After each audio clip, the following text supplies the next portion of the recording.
Sí, bárbaro. Sistema, es un sistema. Mejor no probamos nada. No me mires, no me toques.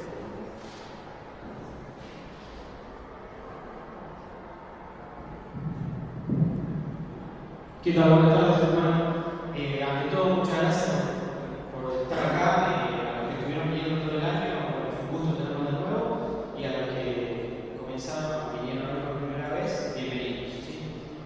Como siempre, vamos a continuar con las conferencias que veníamos haciendo en el ciclo este año, la Acción Nacional Católica, y bueno, en esta oportunidad tenemos una persona muy importante en nuestro ámbito, que es el profesor Díaz Araujo. Lo dejo con el profesor. Gracias.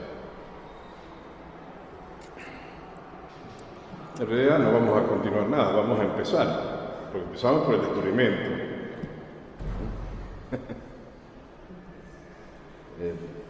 Sin ese comienzo no sigue nada. Nada de lo que está cubierto debe permanecer así, dice la Biblia, debe ser descubierto. Y eso es de lo que vamos a hablar, de este descubrimiento de estas Indias occidentales el 12 de octubre de 1492. Gracias al cual ustedes y yo estamos acá. Si no, vais a saber dónde estaríamos. Desde luego que no acá.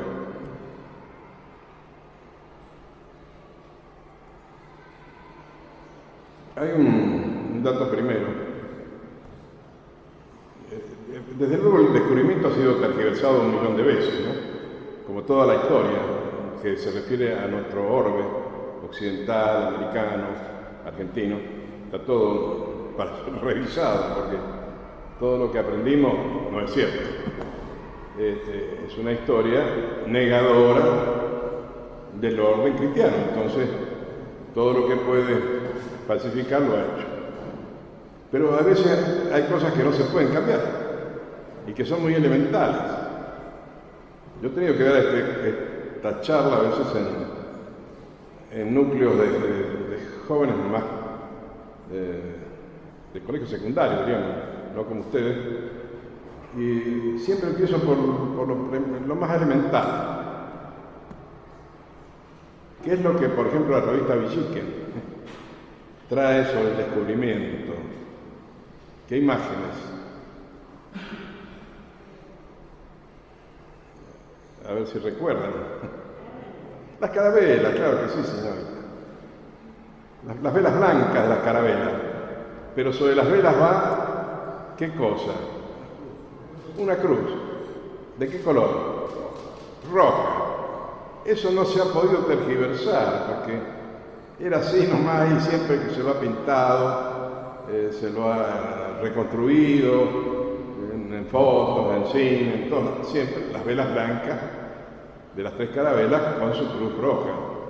Una cruz estilizada de una manera determinada, de una orden religiosa llamada de Alcántara, pero bueno, es la cruz roja.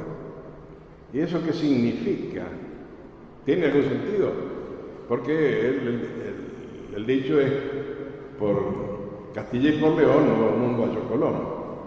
Pero ¿y por qué no está la bandera de las cuadrículas verdes y blancas de Castilla?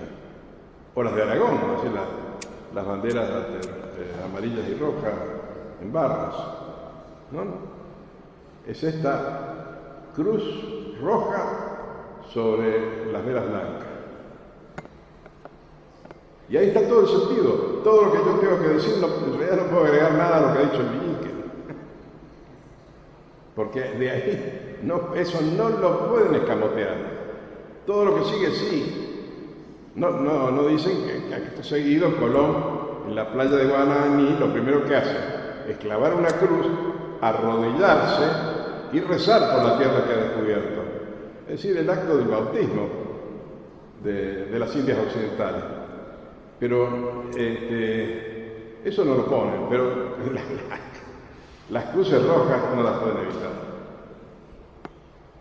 La cruz de los crucignactus, o sea, de los cruzados, que se ponía en el pecho sobre el fondo blanco cuando se iba por tierra, claro, con la Cruz Roja, o en el hombro una tela blanca con la Cruz Roja. Pero no se lo ponía a cualquiera, no se le daba la gana, voy a hacer una cruzada para expulsar a mi suegra de mi casa. No, había que declararla el Papa, el soberano pontífice, declaraba una cruzada, y entonces el gonfaloniero llevaba el estandarte con la Cruz Roja, que significa que esa empresa estaba bajo el signo de una cruzada. 7 se habían hecho hasta entonces, una contra los arrianos, que no las consideremos, pero 6, ¿para qué? ¿Qué sentido tenía la cruzada? Díganme ustedes. ¿A dónde iban estos hombres con la cruz roja sobre el pecho? Iban a la Tierra Santa, a la Casa Santa, a la reconquista de Jerusalén, porque conforme a la visión cristiana de la vida, del orbe, del mundo, el centro cósmico de la Tierra está allí, en el Gólgota, donde fue ajusticiado Cristo. Y eso en este tiempo se había perdido para la cristiandad, el Islam se había apoderado de él. Y entonces había que recuperar eso. Se habían hecho 7 empresas militares, siempre convocadas por el pontífice, con el apoyo del emperador del Sacro Imperio Romano Germánico y de todos los reinos y de todos los ducados, condados, etcétera, todos los estamentos de la sociedad medieval se habían movilizado. La más eficaz fue la primera, de Godofredo de Bouillon, pero hubo también otras, como la de que encabezó Fernando, el rey de Francia, que consiguieron asentarse en Jerusalén, pero fueron vencidas en definitiva por el Islam. Y tan vencidas que la fecha importantísima que tiene que ver con la presencia de Colón acá el 12 de octubre se nos escamotea. ¿Cuál es la fecha anterior a 1492 que no podemos olvidar? Yo me olvido de todas las fechas, tengo muy mala memoria, pero de esa no me puedo olvidar. 1453.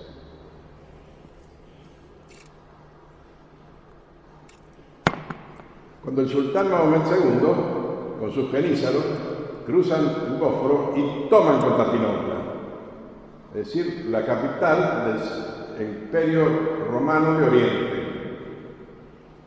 Ya no estábamos entonces en situación de cruzar de Europa hacia Asia Menor para ir a libertar Jerusalén, sino que el Islam avanzaba sobre Europa, sobre la Europa oriental y la Europa occidental, porque no solo dominaba ya la capital del Imperio Romano de Oriente, sino que también dominaba las aguas. Los navíos del Islam dominaban el Mediterráneo. En cualquier momento tomaban Génova o Venecia, que eran los principales puertos de la cristiandad, que así se llamaba entonces, se decía Europa. Este occidente, el Imperio Romano de Occidente, era conocido como la cristiandad. Y tenía puertos, y esos puertos estaban amenazados. Desde Constantinopla ya se sabía que el Islam iba a ir hacia la conquista de Viena, cosa que se intentó. Y luego a todos lados. Era indetenible eso. Por eso el acto principal del descubrimiento lo pone el Papa Nicolás V con su bula sobre la Divini Amoris Connuti, que es la que convoca a una nueva cruzada, la 8ª cruzada contra el Islam. Y convoca a todo el mundo, lo convoca al emperador, está muy decaído el Sacro Imperio Romano Germánico, pero todavía existe, convoca a los reyes de las nuevas naciones-estado, convoca a los duques, a los condes, a los barones, a los marqueses, convoca a las universidades, a los gremios, a todo el mundo, todos los círculos en que se organizaba la sociedad medieval, para entonces llamada renacentista, pero ya vamos a decir algo sobre eso. Todos fueron convocados por el Papa. ¿Para qué? Para resistir el ataque del Islam.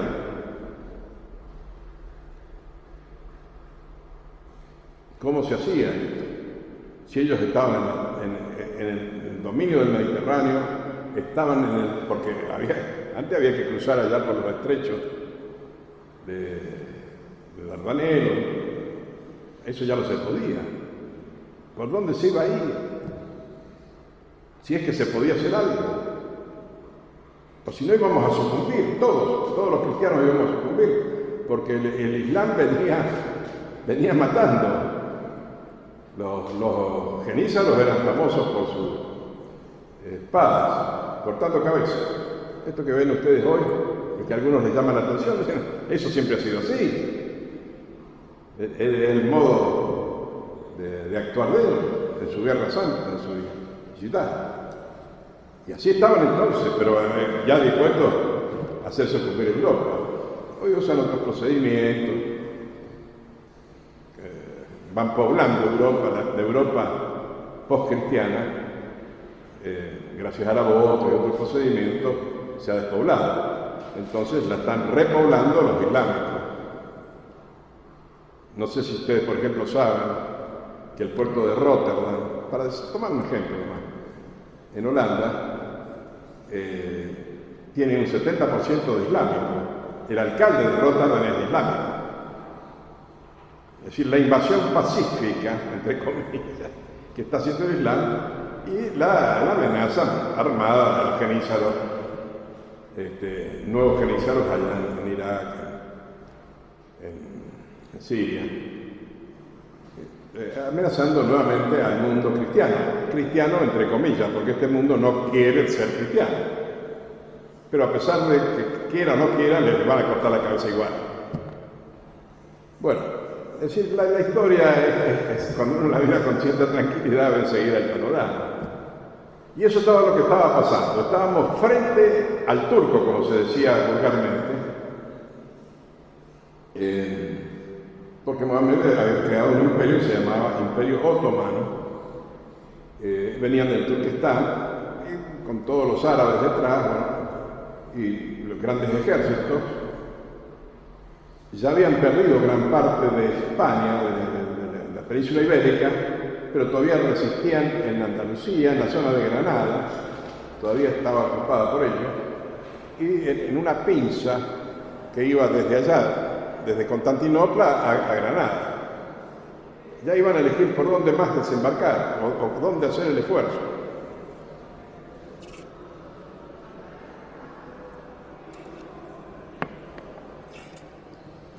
En general, la respuesta del Papa fue positiva, salvo los reyes católicos, los reyes de Castilla y León y Aragón, Isabel y Fernando, que le dijeron al Papa: mire, nosotros no podemos hacer nada para ir a combatir afuera porque los tenemos acá. Nosotros estamos haciendo nuestra propia cruzada, tratando de batirlos en Granada. Y el Papa entendió perfectamente el argumento. Pero de todas maneras, Castilla manifestó su voluntad de adherirse a lo que se resolviera. Y a Castilla fue un obispo encargado de poner los fondos para la cruzada, recolectar los fondos. No ponerlos, sino juntarlos. El obispo de Badajoz. Personalidad totalmente ignorada en nuestras historias, en nuestros textos. ¿Quién es el obispo de Badajoz? Era el tesorero del fondo de la cruzada. Ya vamos a ver que él es el que paga las 3 carabelas de las que se mencionaban. Y entonces él pone el Vexillum Christi, es decir, la cruz roja de las cruzadas, sobre las velas que van en la carabela de Colón. Sí, lo pagó el rey de Sant'Angelo, el tesorero del reino de Aragón, pero puso el dinero y fue inmediatamente y se lo cobró al obispo de Badajoz. Pero en las historias anteclericales, ¿cómo va a aparecer el obispo de Badajoz pagando la empresa americana? Y sin embargo, él es el que la pagó. Él la pagó con los fondos que había recolectado en la propia España a esos efectos. Porque lo primero entonces, porque las cruces son cruzadas, de la cruzada convocada por el Papa Nicolás V. El descubrimiento es una parte de la cruzada. No es por razones, Colón no se larga a esto para ver si el norte magnético corresponde al norte geográfico, si los vikingos han ido o no por el norte, si hay un marino anónimo que ha ido hasta las Antillas, si los vientos alisios desde las Azores conducen al Orinoco. En fin, Colón era un marino muy avisado, había recorrido todos los mares del mundo, y probablemente todos esos datos lo sabían, pero nada de eso lo remueve. No se largó a cruzar el mar tenebroso, que decían dónde estaban los dragones, para ir a ver si estaba o no el norte magnético. Cuestión que siempre está en disputa. Fíjense que hasta ahora, ¿no? Porque ahora ustedes saben, hablan del deshielo del Ártico. Y claro, si el norte magnético se ha corrido a la altura de Noruega, vaya a saber qué tipo de explosiones atómicas, ¿no? Se nos ha corrido.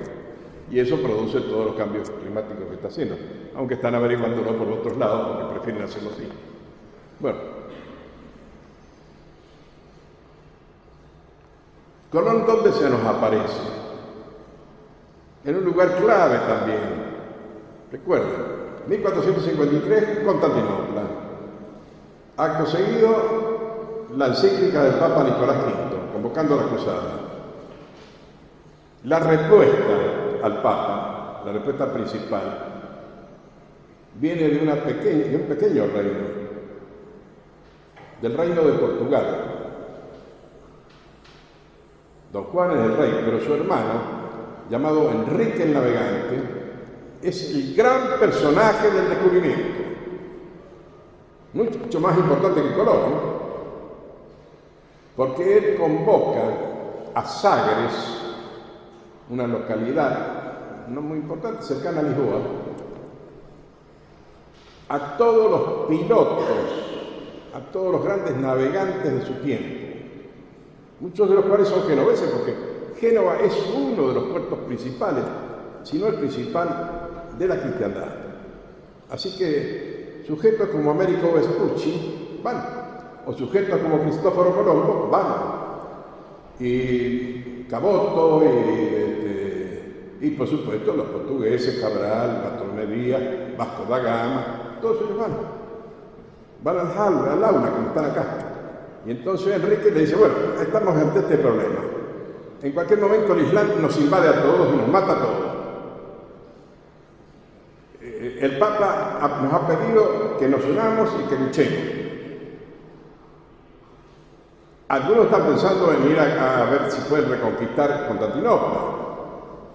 A mí me parece eso imposible. Otros piensan en combatirlos en el Mediterráneo. Por ahora nada de eso, porque ellos tienen sus bases en Argel, en Túnez.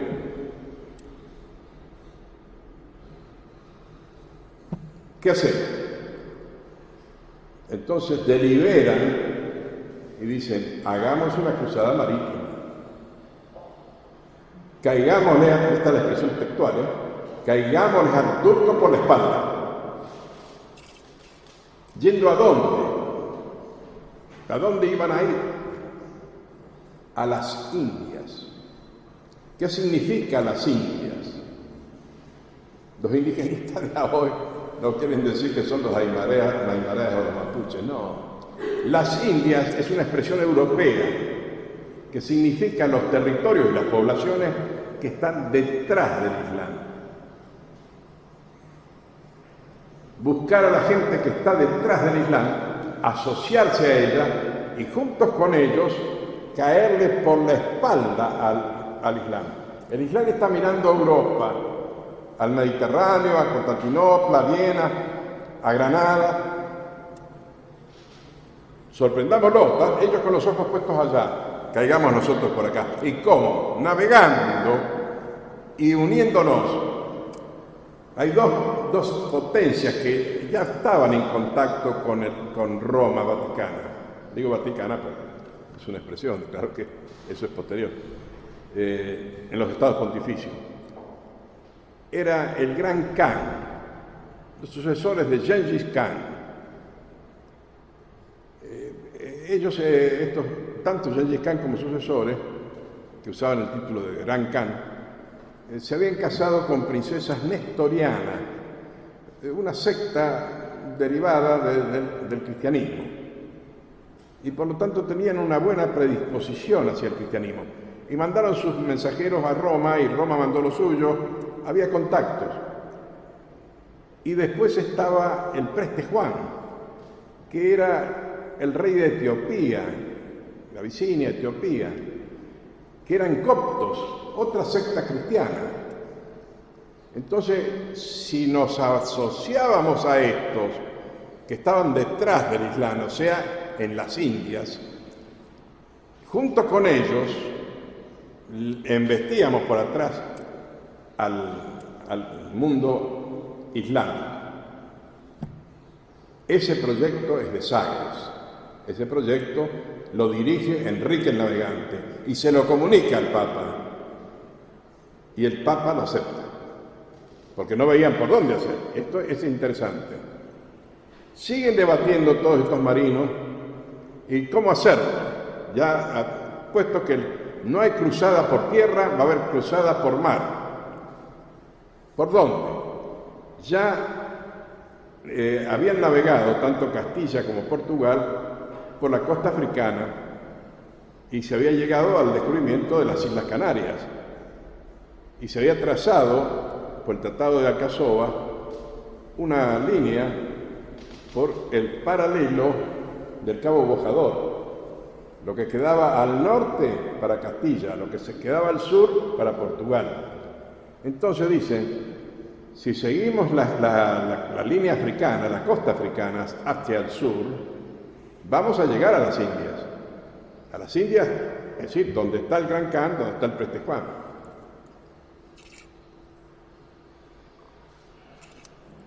La mayoría de los pilotos que están allí, que son todos muy avesados, los mejores navegantes de ese tiempo, dicen, sí, ese es el camino. Hay un disidente, Cristóbal Colón. Y tan disidente que como ve que los otros adoptan el camino africano, se va de Sagres y se va a, como esto ya supongo que ya lo saben ustedes, se va a Castilla y se va a la Rábida, este convento de los franciscanos, va derecho ahí. Ya vamos a ver por qué. Porque él en lugar de ir a Salamanca, un lugar como de importancia así intelectual como era Sagres, va al convento de los franciscanos de la Rábida. Y él va con esta teoría porque ha leído cosas, era un lector desordenado, confuso. Ha leído cosas de que, sobre todo es muy entusiasta de los libros de Mafeo y sobre todo de Marco Polo, este viajero, que no ves que había ido hasta Catay y Zipango, es decir, China y Japón. Y había dicho una cosa muy importante para Colón, decisiva. Si uno llega allí, a Catay y Zipango, ahí está el nacimiento del oro. Los techos de la casa son de oro, dice Marco Polo. Así que si uno llega ahí, hay oro por toneladas. ¿Y qué importancia tiene el oro? Pues con el oro pagamos la guerra contra el Islam. Con el oro rescatamos la Casa Santa de Jerusalén. Ese es el argumento principal de Colón por ir hacia el occidente. Porque dice, por el oriente, donde están todos los de Sagres, no se llega a Catay y Zipango.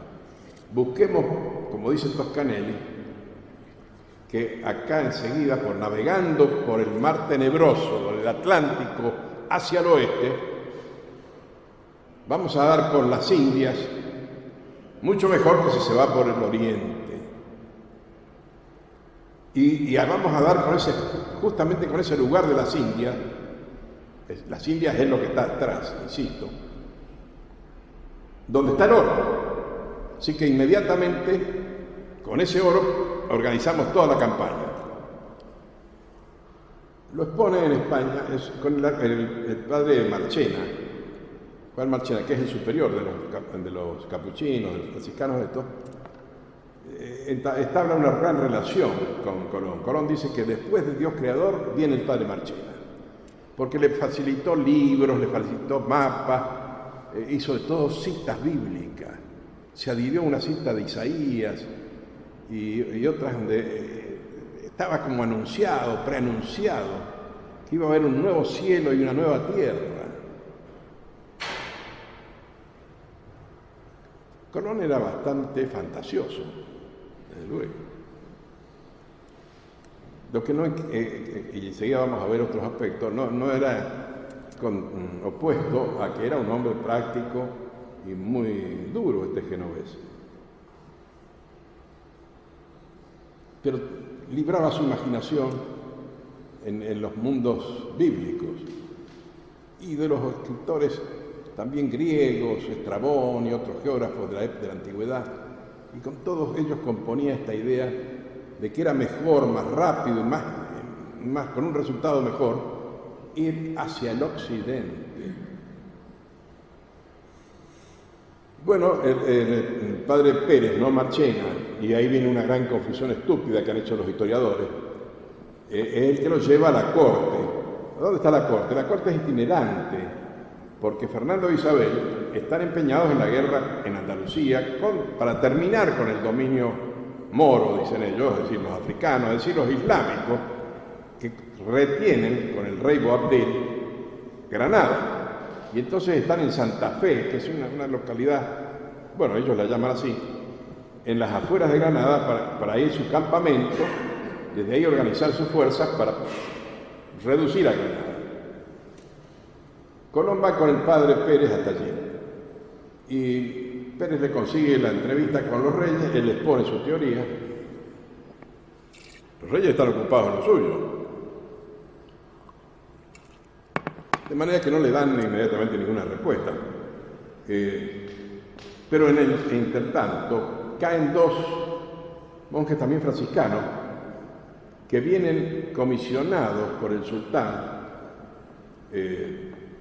Saladino y que vienen a transmitir lo siguiente a Fernando e Isabel. Si ustedes insisten en tomar Granada, pues los cristianos de Palestina y sus inmediaciones van a ser todos cortados la cabeza. Así que ya sabrán lo que pueden hacer. Colón se entera de eso y entonces le dice a los reyes: es más urgente que nunca intentar caerle por la espalda a esta gente, sorprenderlos, porque si no todos nuestros cristianos van a morir, aunque tomemos Granada. Bien, los reyes lo mandan, saben ustedes, a Salamanca. Allí los cartógrafos de la época le dicen que esos cálculos de Colón son inexactos. Tenían una idea, por supuesto. No es que Colón descubra que el mundo es esférico, como dicen los tontuelos de los manuales. No, eso ya se sabía desde los griegos. Lo que no había certeza de las distancias, pero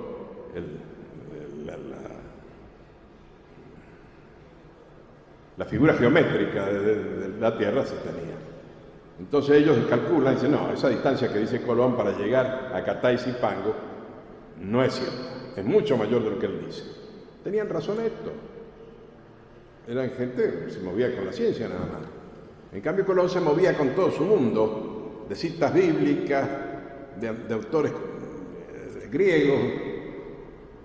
No se ponen de acuerdo. Entonces ahí van y vienen. Al final los reyes van a conquistar Granada, y en ese momento, claro, de gran triunfo cristiano, Colón insiste y los reyes siempre estoy diciendo, nada que Isabel, los dos, tanto monta tanto Isabel como Fernando, los dos, cada uno con lo suyo. La astucia de Fernando, la devoción de Isabel, bueno, los dos actúan en esto de consumo, apoyan el proyecto de Colón. Y entonces le dan el visto bueno, firman estas capitulaciones de Santa Fe por si descubre algo, qué es lo que va a ser para él, qué es lo que va a... Él pide el título de virrey, un título medieval que había en la lucha contra el árabe en España.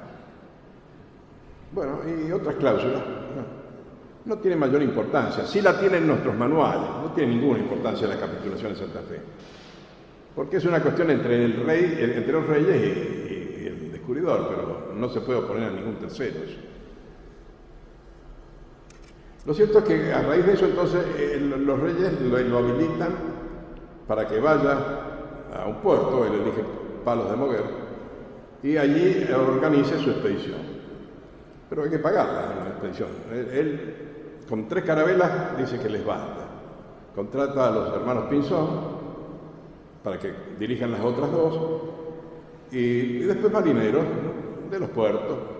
Ahora hacen un mundo, no, que eran presos, sí, bueno, en los puertos no hay bailarinas del Teatro Colón, ¿no? Era la gente que había en los puertos, entonces, ahora, siempre. Bueno, reclutan a esos tipos que generalmente, por la paga, listo. No se hacen problema de que van a salir hacia el mar tenebroso, que nadie había salido en esa dirección. Los que navegaban apegados a la costa africana, pero meterse en el mar Atlántico, eso no se había hecho. Dicen que hay un marinero y no son macanas, no hay ni prueba ninguna. Lo cierto es que esos marineros, generalmente los que subieron a los buques, en general iban desprevenidos. Desprevenidos porque Colón les hizo su discursito y le dijo: en tantos días estamos en Catay y Zipango, y se van a llenar de oro, y lo aceptaron. Pero él se encargó, porque era un genovés muy práctico, aparte de ser fantasioso. Entonces él controlaba las fanegas de harina que se ponían en cada buque, cómo iban a pesar, distribuyó todos los alimentos, todo, porque eso fue una suerte inmensa, porque si hubiera habido un andaluz ahí, bueno, todo se hubiera ido al diablo, se hubiera puesto a tocar la guitarra. No, Colón era en eso sumamente práctico. Hay que ver todos los datos de cómo tenía que ir acomodada, estibada el agua, la harina. Él organiza todo esto. Pero principalmente, y lo primero, es cambiarle los nombres a los buques. Uno se llamaba la María Galante y otros nombres así no. La Gallega, no, ya. Santa María, la Niña y la Pinta. Bueno, Santa María, que es la capitana, que es la de él, ¿no? Es decir, ¿por qué? Y acá vamos a pasar a otro plano. Bueno, ya les dije y lo reitero. No es Luis de Santangel el que paga esto, sino inmediatamente sí autorizado por el rey Fernando, sino que es el obispo de Badajoz, el que paga las 3 carabelas, la contrata de la tripulación, todo eso lo paga el obispo de Badajoz. ¿Por qué? Porque es el tesorero de la cruzada convocada por el Papa Nicolás V. Y entonces autoriza el Vexilium Christi, que en las velas se pinte la cruz roja de las cruzadas.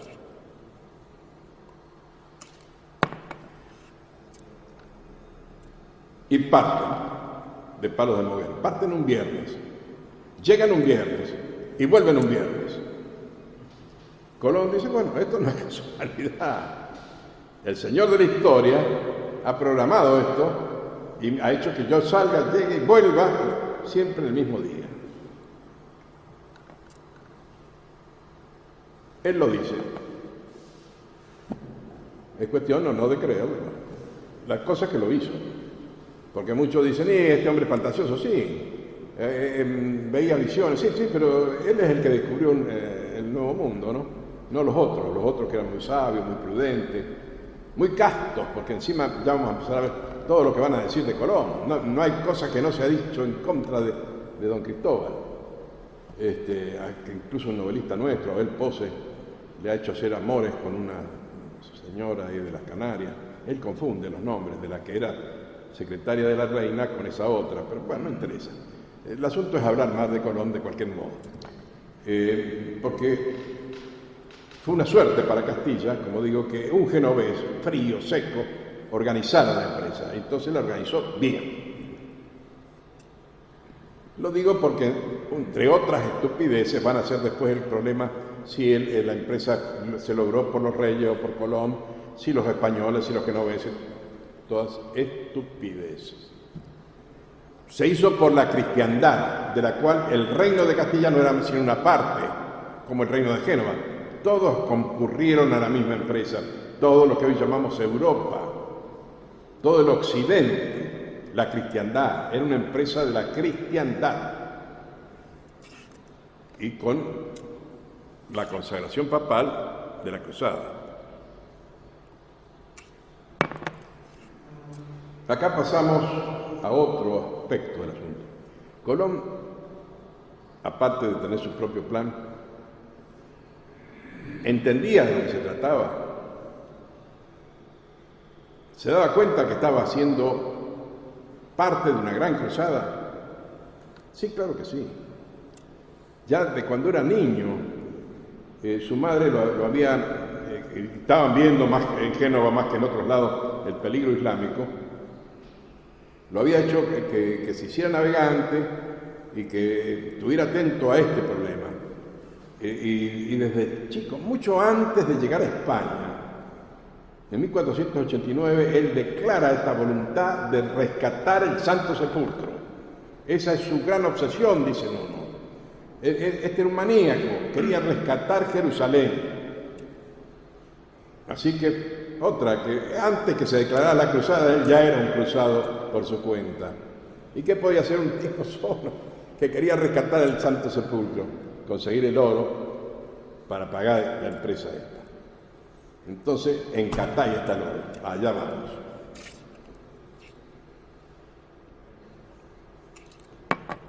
Sí, pero fíjense, va a decirnos que Colón, aparte de ser un tipo poco simpático, decían, tiene una cara autoritaria.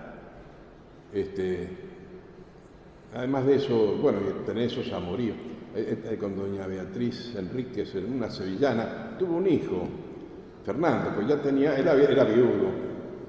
Se había casado con una portuguesa que murió, y Diego había sido su hijo mayor, y luego en Sevilla, donde residía, tuvo este amorío, digamos, ya vamos a ver si es con la Beatriz Arana, y de ese nació Hernando Colón. Bueno, dicen un tipo muy recomendable. Toda la historia positivista, que es la que ha llegado a nuestros manuales, nos habla más bien de un hombre agnóstico, un hombre del Renacimiento, un hombre dado a los placeres. Como Tito, digo, ¿qué placeres había en meterse en el mar tenebroso?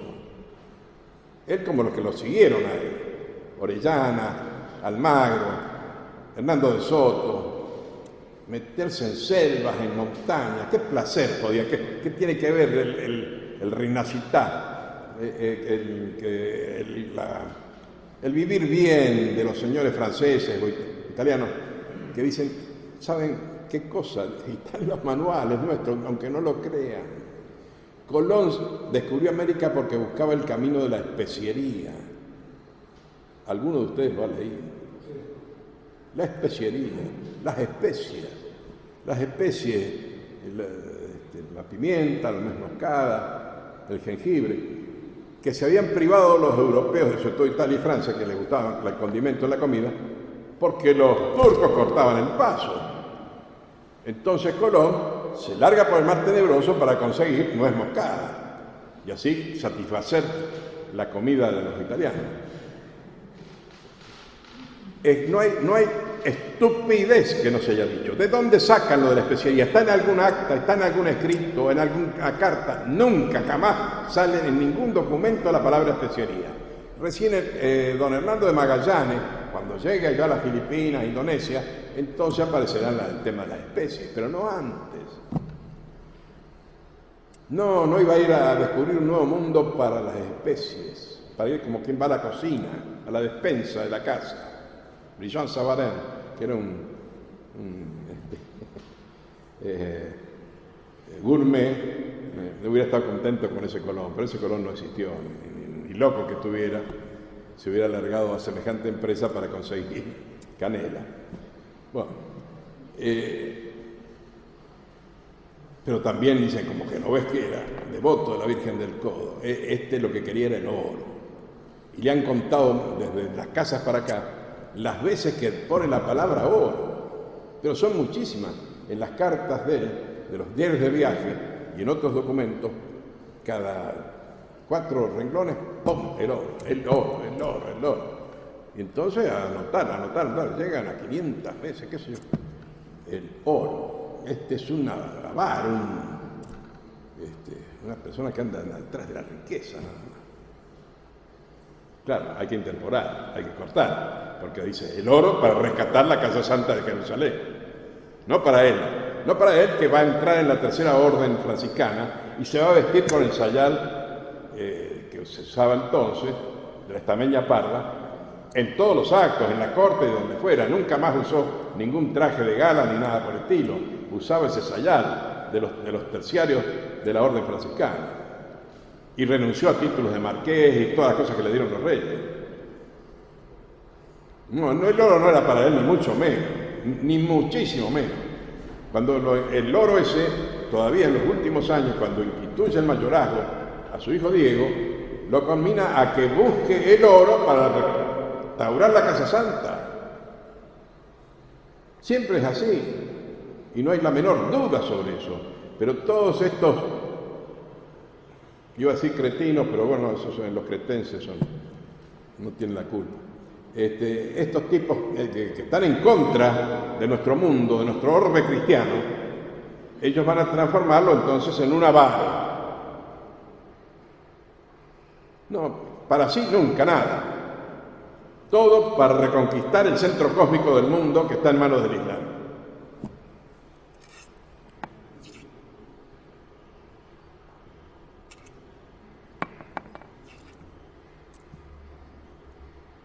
Porque él, y ahora sí me entro en un terreno, ahora ataco yo,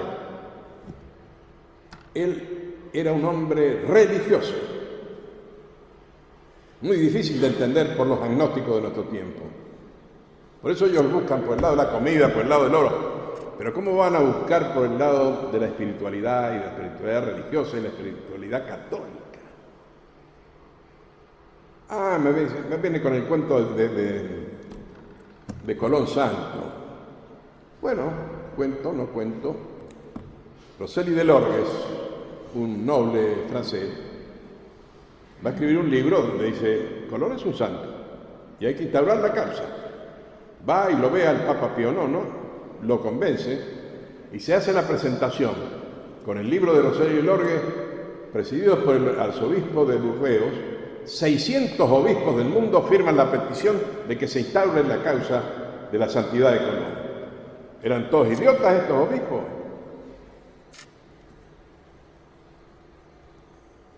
Lo que pasa es que hay muchos argumentos para probar, si no la santidad, al menos la religiosidad profunda de este hombre. Bueno, se abre la causa y el Papa comete, entusiasmado porque él se convenció de eso, comete un error procesal, pide que se dé un trámite extraordinario en la causa. Se necesitaban 10 años de espera, pero él se sentía morir y quería ver que se lo declarara santo. Es decir, él lo iba a declarar, pero tenían que venir la congregación de rito y resolver. En el trámite entonces aparecen los enemigos de Colón y bueno, se establece conforme al proceso canónico, Y se debate, y ahí se publican libros en su tiempo y seguirán publicándose hasta el día de hoy. Se publican libros a favor y en contra de la santidad de Colón. Se anuncian diversos milagros, como las flechas en Veracruz que se devolvieron contra los indios y otras cosas por el estilo. Pero principalmente nos interesa el que lo ataca, ¿no? Que dice, no, fíjense, vivió en concubinato con esta fulana, la sevillana esa. Y después trajo unos indios, 6 indios del viaje, a los que consideró esclavos. 2 cosas que no va a hacerlo un santo. Las 2 cosas han sido contestadas. Hay quienes sostienen que se casó con doña Beatriz Arana, de modo que su hijo sería legítimo. Él le dio siempre el trato de hijo legítimo. Y a los indios los trató en el primer viaje como esclavos porque él, en la lucha entre la cristiandad y el islam, se trataban de esa manera. El islámico que caía en poder de los cristianos era considerado esclavo. El cristiano que caía en manos de los islámicos, esclavo. Y por eso surgió esa orden de los mercedarios que iban a redimir, se entregaban ellos a cambio de un cristiano que salía libre. Porque los cristianos que quedaban en el mundo islámico, esclavos. Y le volvíamos la atención tratándolos de esclavos. Colón, que no sabía que estos indios que encuentra en las Indias occidentales son simplemente paganos, cree que pueden ser islámicos, entonces le da tratamiento de esclavo. Cuando llega la reina le dice, no ve que esta gente no es islámica, no están profesando la doctrina de Mahoma. Así que a libertad. Eran simplemente paganos, no había por qué esclavizarlos. Es un error de información de Colón y nada más. No es que quisiera esclavizarlo él personalmente, nada. Daba el trato usual. Bueno, esos son los vaivenes de esta causa, que como se abre antes del tiempo, la congregación de ritos dice, no, esto está mal. El Papa se muere, el Papa propulsor de la causa, y entonces ahí se empantana, digamos.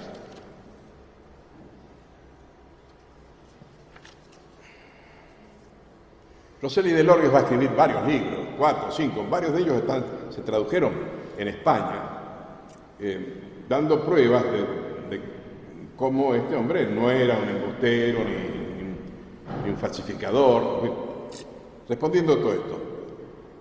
Después apareció un gran polemista, gran escritor francés, tiempos después, ¿no? Muchos años, muchos siglos, Léon Blois, que salió en defensa de la santidad de Colón. Y él escribe también 2 libros, El revelador del globo y Cristóbal Colombo, amplificador de la tierra. Y él juega con la etimología del nombre de Colón. Ya nos vamos aproximando al centro de la cosa. Christopher, en latín, Cristo Feres, portador de Cristo. Colón, Colón, Colonos. Dice Léon Blois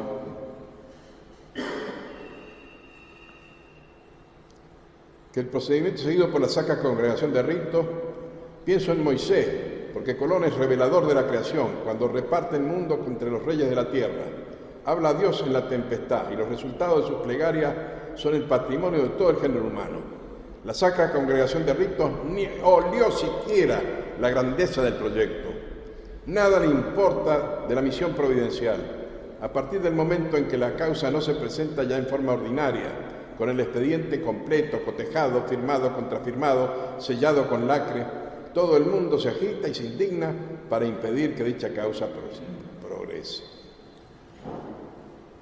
Sin embargo, esto de Blois tampoco causó efectos, y el tema fue retomado por otro gran escritor francés, Paul Claudel, en 1930, al componer una ópera con Mirbeau sobre el almirante. Y ahí él establece un diálogo, porque es un drama, claro, entre Colón, su defensor, y los acusadores. Empieza con la plegaria porque dice, Colón tenía voces interiores. Hay un dato que, guste o no guste, es imposible evitarlo, porque está en los pleitos que siguieron Diego y Hernando contra la corona, porque Colón no quería para sí nada, pero le deja a sus hijos esos bienes. Entonces cuando él muere, los hijos van y reclaman a la corona no se los quiere dar. Entonces pleitean contra la corona. El fiscal de que defiende la corona es el mayor acusador de Colón. De él vienen tal Villalobos, de ahí vienen todas estas cosas de que si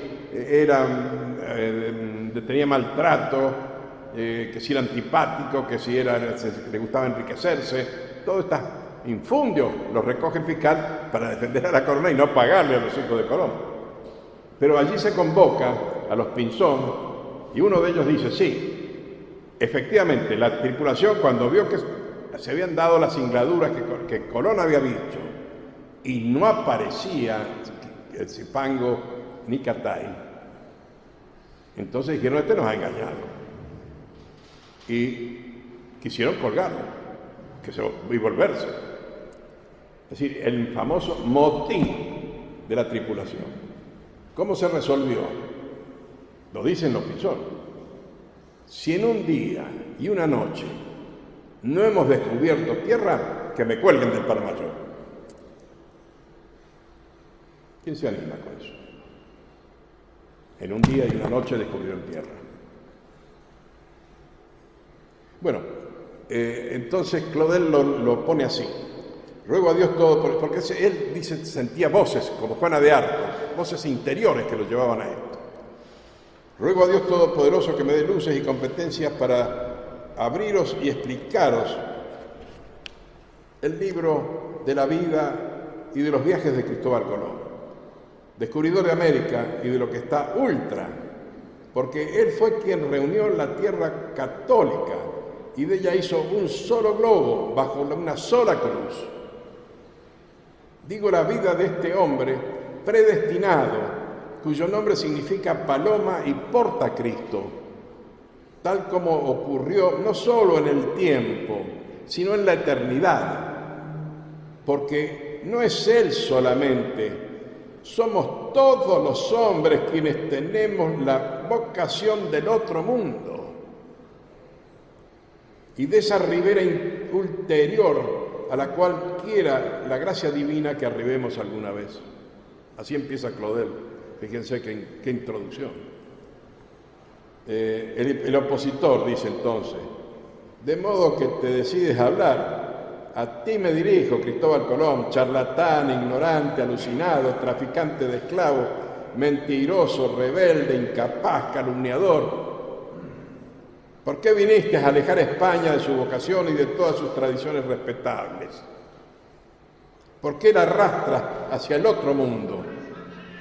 ¿Por qué sacaste a Europa de su menudo trabajo? No merecías que te encadenaran solamente, sino que te fusilaran, porque después del tercer viaje, en un conflicto que hubo en la isla española, fue mandado de vuelta encadenado a España. Los reyes le levantaron ese castigo, pero quedó ese dato. El defensor. Todas sus faltas, sus ilusiones, sus sospechas, sus mentiras, su celo, su egoísmo, su crueldad,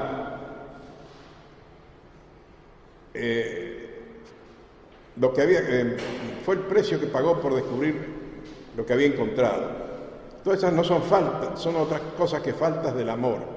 A un hombre presa del amor, ¿quién podrá juzgarlo? El opositor, ¿qué amor?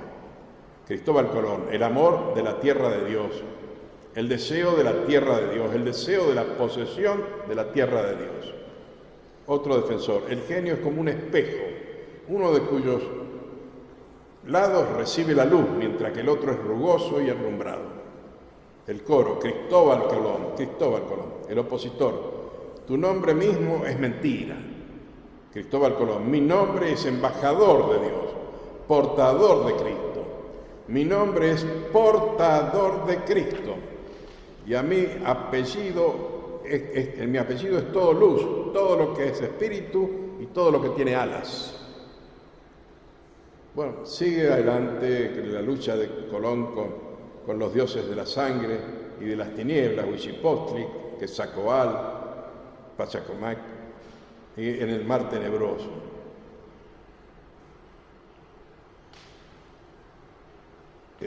Y termina cuando el coro dice tierra, el Redentor aclara América, el telón cae mientras el coro entona el Te Deum. Esta es una gran visión, la de Paul Claudel, el mayor dramaturgo contemporáneo. Por eso lo he citado largamente, ¿no?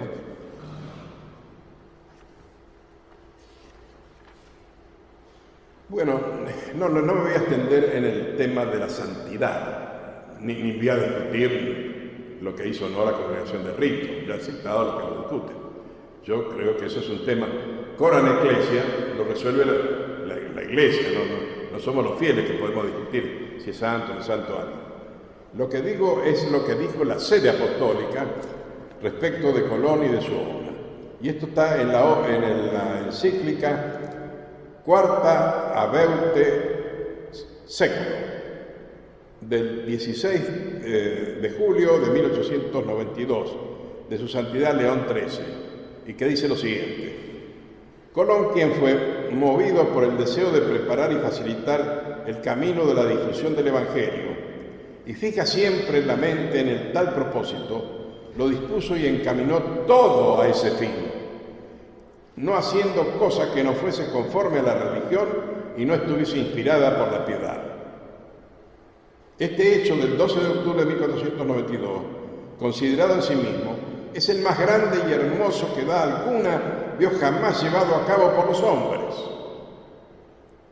Centenares de millares de mortales surgieron del olvido y de las tinieblas en que yacían y fueron restituidos a la común sociedad del género humano, convertidos de la barbarie a la suavidad de las costumbres y de la vida civilizada, transportados del camino de la perdición al de la vida eterna, con la comunicación de los bienes que nos mereció nuestro Señor Jesucristo. Eso es lo que yo digo y nada más. No soy más papista que el Papa, pero no menos papista. Entonces, Colón todo lo encaminó a ese fin. Un hombre realmente religioso. Si es santo o no, eso lo declara la Iglesia. Pero que es un hombre enigmático como todo gran hombre. Es un hombre, antes que ser un hombre religioso, es un gran hombre. Que eso es lo que les indigna a los igualitarios.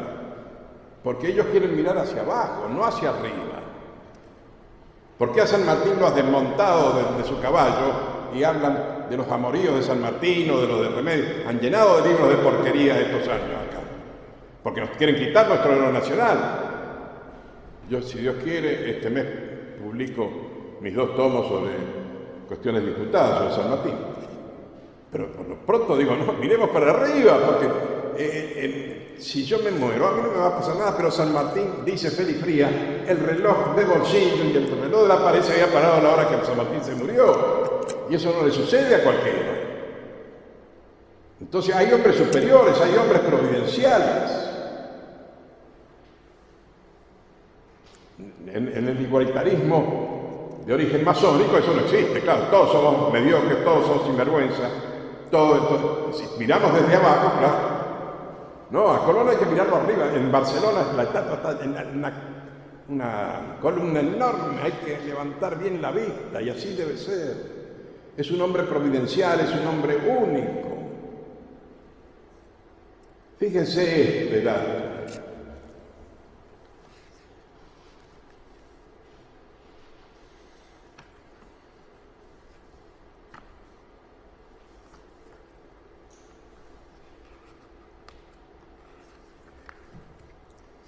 El de su nombre.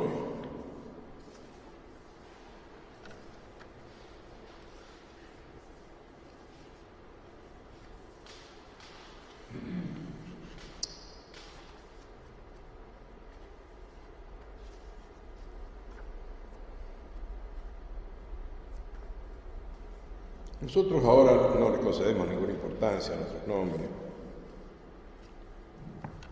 Pero entonces sí, la gente trataba de poner nombres que, en fin, que de algún modo representaran lo que iba a ser esa persona.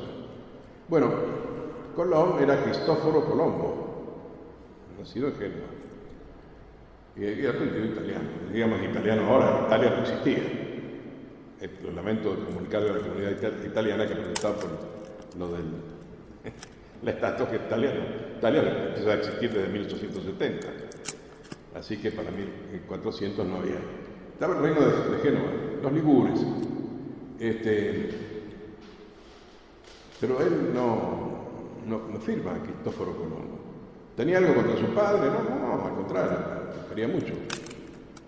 Y honraba su apellido, pero él lo cambia.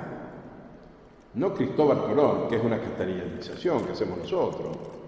Él no se llamaba, nunca se llamó Cristóbal Colón a sí mismo. ¿Cómo se llamaba él? Para sí. Christopherens Colonos. Es decir, lo lleva al latín, pero no Cristóforo, sino Christopherens, portador de Cristo. Colonus Colomba, la paloma portadora de Cristo. Y dice, lo trae Fernández de Navarrete, que en todas sus cartas finales pone esta sigla, S, punto, arriba, S, punto, A, punto, S, SAS, puntuado, abajo, XMY, abajo, XTO, Cristo, punto, Fedes. Así firma. Y le dice en la institución del mayorazgo a Diego, tendrás que firmar así, porque si no vas a perder todos los bienes. Miren ustedes, ¿qué es esto? Bueno, todos los que se dedican a la criptografía se han aplicado a encontrar un sentido a esto. Hay 500 teorías sobre esto. A mí no me interesa. Me importa que al final dice Christopherens. Eso es, con esa rubrica. Y esto lo dice el hijo Fernando en la historia del almirante. Si miramos el común apellido o sobrenombre de sus mayores, diremos que verdaderamente fue Colombo o Paloma, en cuanto trajo la gracia del Espíritu Santo a aquel nuevo mundo, que él descubrió mostrando según que en el bautismo de San Juan Bautista el Espíritu Santo, en figura de paloma, mostró que era el Hijo amado de Dios, que allí no se conocía, porque sobre las aguas del océano también llevó, como la paloma de Noé, oliva y el óleo del bautismo, por la unión y paz que aquella gente con la iglesia habían de tener, pues estaban encerrados en el arca de las tinieblas y de la confusión, y por consiguiente le vino a propósito el sobrenombre de Colón, que él volvió a renovar, porque en griego quiere decir miembro, porque siendo su propio nombre Cristóbal, se supiese cuyo miembro era, es a saber, de Cristo, por quien para la salud de aquellas gentes había sido enviado. Bueno, Cristóforo Colón, diremos que es así como se dice. Bueno, así sigue el hijo, ¿no? También lo va a decir el padre de las casas. Y todos los que lo conocieron, es decir, que firmaba de esa manera. Christopher, que quiere decir traidor o llevador de Cristo. Un gramático, diría, de nuestro tiempo, que vive en Francia, creo que es de origen ruso, Svetan Todorov, totalmente agnóstico, más anticristiano, ha planteado así las cosas. Observamos primero esta atención y para empezar la precaución y preocupación que Colón dedica a su propio nombre, a tal punto que, como se sabe, cambia su ortografía en el curso de su vida. Colón cree entonces que los nombres, o por lo menos los nombres de las personas excepcionales, deben constituir la imagen de su ser. Y Colón había conservado en su persona dos rasgos dignos de figurar hasta en su nombre: el evangelizador y el colonizador. Después de todo, no estaba equivocado. Dice este agnóstico, estaba equivocado. Sí, pero le responden los otros, no, esta es la megalomanía que padecía Colón. Dice un gran historiador italiano, Paolo Emilio Taviani, a la luz de cuanto ocurrió después, es pura expresión de megalomanía. Todo aquello, por el contrario, un curioso dato de misteriosa conjunción entre el mito y la realidad. ¿Acaso no es cierto que el descubridor de América cambió el curso de la historia humana? ¿No es cierto, además, que la civilización greco-latina romana cristiana, refutada, cuestionada, cuando no asediada por el Islam, encontró en las dos Américas y más tarde en el apéndice de Oceanía un campo de nueva fructificación y de auge explosivo?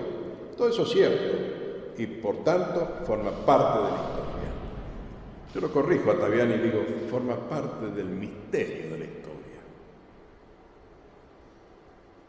Bueno, y entonces el cruzado, el Colón, Christopher, acepta plenamente la cruzada.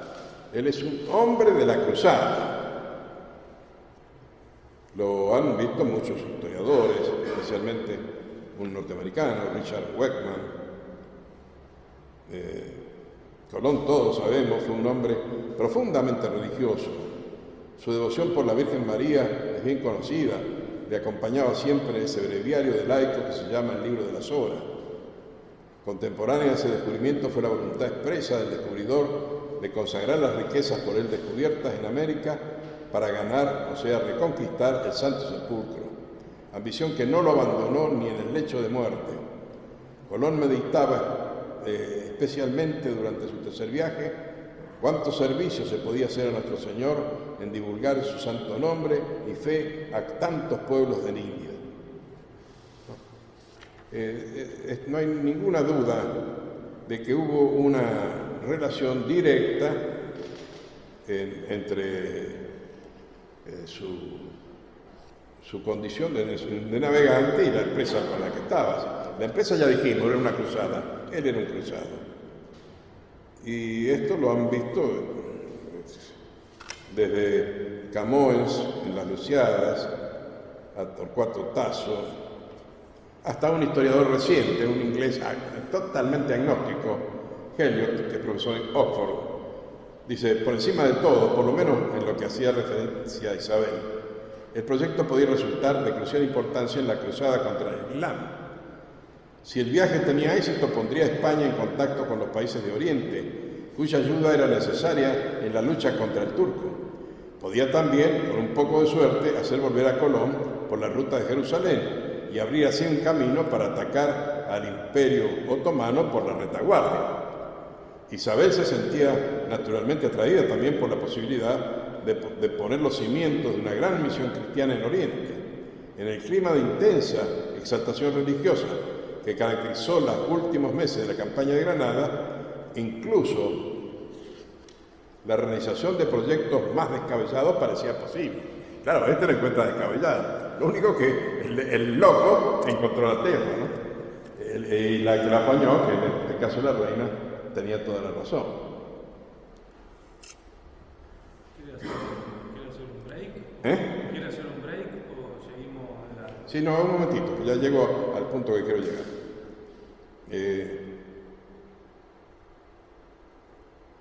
Algo que recién leí. Bueno, porque en las historias también oficiales, la reconquista española de los 7 siglos que habían dominado ahí los árabes, se terminaba con la conquista de Granada. No es así para nada. Ya los propios reyes estaban dispuestos a responder a su manera a la petición del Papa, que era cruzar el estrecho de Gibraltar y atacar a los moros en su tierra, atacarlos en Ceuta y seguir hacia arriba. Eso lo hizo el nieto de ellos, Carlos V, y sobre todo el cardenal Jiménez de Cisneros. Él fue el que llegaron hasta Orán los españoles, es decir, que hicieron una cruzada por tierra para llegar a Jerusalén, ahí fueron parados, y y por agua con Colón.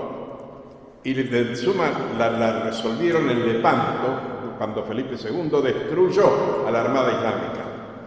Pero con lo que quería, antes de seguir, luego de un descanso, detenerme, es que no solamente Colón navegó con las cruces rojas o las velas blancas. Desde Sagres partieron los otros. Partió Vasco da Gama con las velas blancas y la cruz roja de la cruzada a las Indias Orientales. Y por eso llegó a lo que hoy se llama la India, a Goa y demás, y allí hicieron pie ellos. Colón en las Indias Occidentales, Vasco da Gama en las Indias Orientales, los dos por la cruzada. Los dos no encontraron ni al Preste Juan ni al Gran Khan. Es decir, con los que iban a llevar la lucha para caerle al Islam por la espalda. Descubrieron tierras inmensas, cambiaron la geografía del mundo, pero no pudieron concretar la empresa de cruzada que tenían proyectada. Y por eso, a partir de que se descubre eso, el Papa, los reyes y el propio Colón, y sobre todo Américo Vespucci, van a decir, no, ahora empieza la misión. Se terminó la cruzada, empieza la misión. Cortamos ahora un minuto.